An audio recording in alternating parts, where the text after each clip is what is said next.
ஓம் நமச்சிவாய. Chennai Yatra tours and travels நடத்தக்கூடிய முக்திநாத் சிறப்பு யாத்திரை 2025. இந்த 2025ஆம் ஆண்டு முக்திநாத் செல்லக்கூடிய சிறப்பு யாத்திரை முக்திநாத், பசுபதிநாத், மணக்கணமா தேவி, நேபாள் மற்றும் திவ்ய தேசங்களில் சிலவற்றை அடங்கிய ஒரு சிறப்பு சுற்றுலா. முதல்ல மதுராவில் போயிட்டு கிருஷ்ண ஜென்ம பூமி, கிருஷ்ணர் அவதாரம் செய்த அந்த கோயிலை, அந்த பூமியில் போயிட்டு அவரை தரிசனம் பண்ணுறோம்.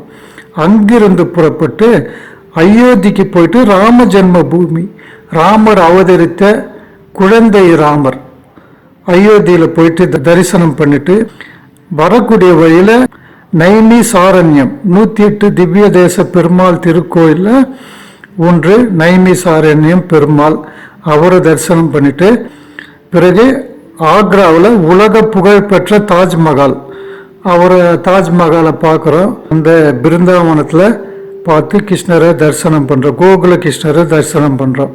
அங்கிருந்து முக்திநாத் நேபாள் நாட்டில் அமைந்துள்ள 108 திவ்ய தேச வைணவ ஸ்தலங்களில் ஒன்றான அருள்மிகு முக்திநாத பெருமாளை தரிசனம் செய்வதற்காக நாம் அங்கிருந்து புறப்படுறோம்.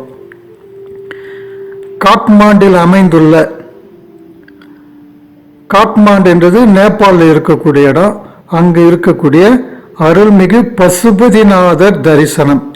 வரக்கூடிய வழியில மணக்கணமா தேவியை போயிட்டு பார்க்குறோம். அதன் பிறகு அங்கிருந்து போக்ரா நகரத்துக்கு, போக்ரா என்றது பார்த்தீங்கன்னா ஒரு காட்மாண்டு போல ஒரு பெரிய நகரம், 2வது பெரிய நகரம் நேபாளில். அங்கிருந்து புறப்பட்டு முக்திநாத் பெருமாளை தரிசனம் பண்ணிட்டு நம்ம 7 ஜென்மத்தில் செய்த புண்ணியம்தான் முக்திநாத பெருமாளை தரிசனம் பண்ணுறோம். பாவகுண்டம், புண்ணிய குண்டம் 2 நீராடி, பாவகுண்டத்தில் பாவங்களை தொலைக்கிறோம், உப்பு தண்ணி, அது உப்பு கரிக்கும்.